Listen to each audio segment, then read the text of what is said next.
તો આપણે કથાનો ક્રમ ચાલી રહ્યો તો અષાઢી મહિનાની તૃતીયા. અષાઢી મહિનાની તૃતીયાની દિવસે માને રથની અંદર બિરાજમાન કરી રથોત્સવ કરવાનો મહાત્મ્ય છે.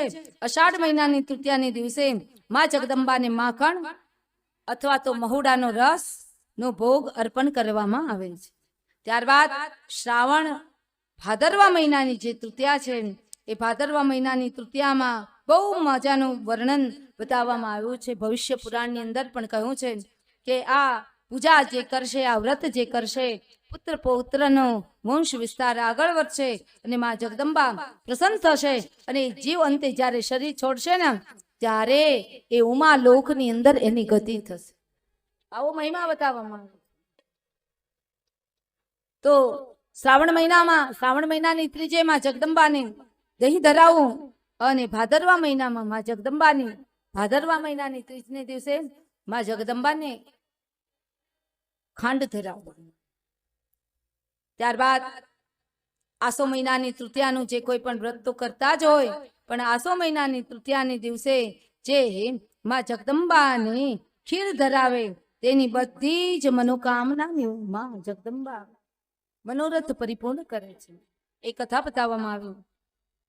ત્યારબાદ કારતક, માક્ષર, પોષ અને મહા તથા ફાગણ મહિનાની જે ભક્તજન તૃતીયાનું વ્રત કરશે અને બધા જ પુષ્પોથી માં જગદંબાની મૂર્તિને સુસજ્જિત કરી ધૂપ ગુગલનો કરી અને માં જગદંબાનું દેવીનું અજવાળી તૃતીયાનું જે કોઈ પણ વ્રત કરશે તો માં જગદંબાને અતિ પ્યારો આ મહિમા બતાવવામાં આવ્યો છે.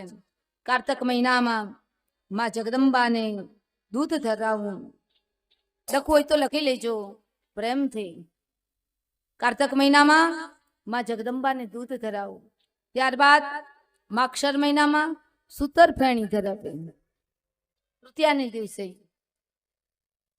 ત્યારબાદ પોષ મહિનામાં લસ્સી ધરાવે.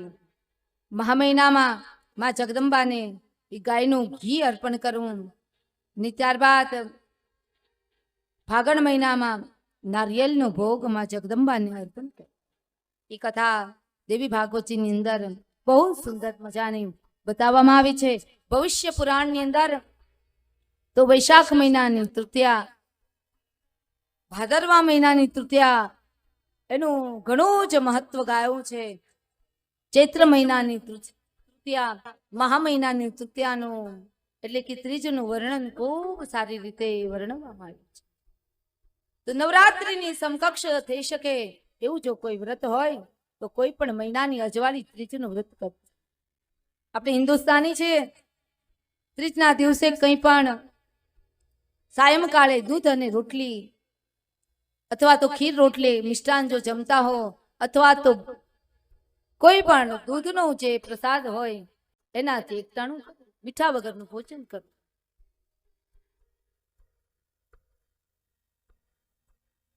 જેની કુંડળીમાં સૂર્ય ખાડાનો હોય, ખાડાનો હોય એટલે એનું પહેલું લક્ષણ છે કોઈ કુંડળી જોવાની જરૂર પણ ન પડે. એ વ્યક્તિને માથાનો સતત દુખાવો રહે. નાની ઉંમરમાં ચશ્મા આવી જાય, કામના પાસા ફેંકે તો એ માણસ 10 ડગલા નહીં 100 ડગલા પીછે હટ કરે. આવા જેના લક્ષણો દેખાતા હોય ને, કારણ કે આપણા કુંડળીનું કરોડરજ્જુ સૂર્યનારાયણ ભગવાન છે, નવગ્રહોનો અધિપતિ દેવ ભગવાન શિવ તો છે જ, પણ સૂર્ય જેનો પ્રબળ તો એનો અને જે વ્યક્તિ કુંડળીમાં સૂર્ય મલિન હોય, સૂર્ય ખાડે હોય, સૂર્ય આમાં ક્ષિતિજ ઉપર હોય, સૂર્ય અસ્ત થયેલો હોય તો એ વ્યક્તિની નિર્બળતા હોય, માનસિક રીતે ડરપોક હોય, ભયભીત હોય અને એ વ્યક્તિને સતત ને સતત માનસિક અશાંતિનો રોગ હોય.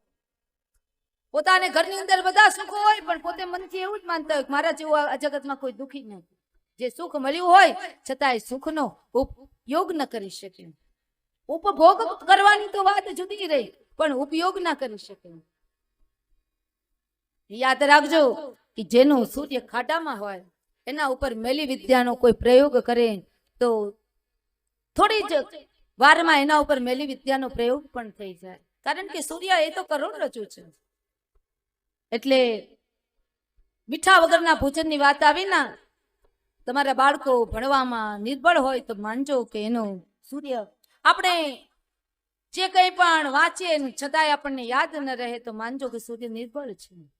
ક્યાંય કુંડળીઓ બતાવવાની જરૂર નથી, નહીતર કારણ વગરના વહેમની અંદર પડી જશો.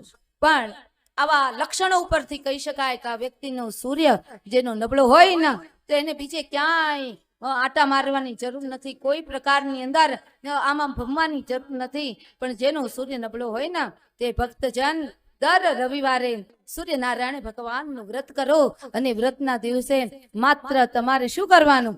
મીઠા વગરનું ભોજન કરવાનું. સાયંકાળે દૂધ અને રોટલી જમશે તો આપ મેળે તમે 2 વર્ષ 5 વર્ષ આ રીતના વ્રત કરશો ને, તો એ વ્યક્તિ ધીમે ધીમે ધીમે એનો સૂર્ય પ્રબળ થશે, અને એ વ્યક્તિને ક્યાંય બીજે ભમવાની જરૂર નહીં પડે, ભટકવાની જરૂર નહીં પડે. ને અહીંયા બેઠેલા દરેક ગ્રહસ્થીઓને હું કહું કે જેના બાળકોનું સૂર્ય પ્રબળ હોય એને પણ આ વ્રત કરાવડાવો. અને આપણા ભારતીયો આપણે છે, અઠવાડિયામાં 1 દિવસ મીઠા વગરનું જમી લઈએ તો આપણે શું કઈ ફેર પડી જવાનો હતો? હિન્દુસ્તાનમાં એક એવું વાતાવરણ સર્જાય કે રવિવારના દિવસે આપણા ઘરની અંદર અદરક ન થવું જોઈએ, રવિવારના દિવસે આદુ ન ખવાય, રવિવારના દિવસે મીઠાવાળું ભોજન ન થાય, અને એ મીઠા વગરનું ભોજન જમે. બાળક જે છે એને દર રવિવારનું વ્રત, ભલે તમે વડીલ કોઈ હોય, બાળક હોય, ભૂખ્યા ન રહી શકતા હોય તો ભલે 3 ટાઈમ જમે, મીઠા વગરનું ભોજન કરો. તમારે દવા લેવાની હોય વડીલોની, કોઈને આ તે છે, બાળકો ભૂખ્યા ન રહી શકતા હોય તો મીઠા વગરનું ભોજન કરાવો. કારણ કે સૂર્યનારાયણ ભગવાનને પણ મીઠા વગરનું ભોજન વધારે વાલું છે. મારી મા જગદંબાને પણ મીઠા વગર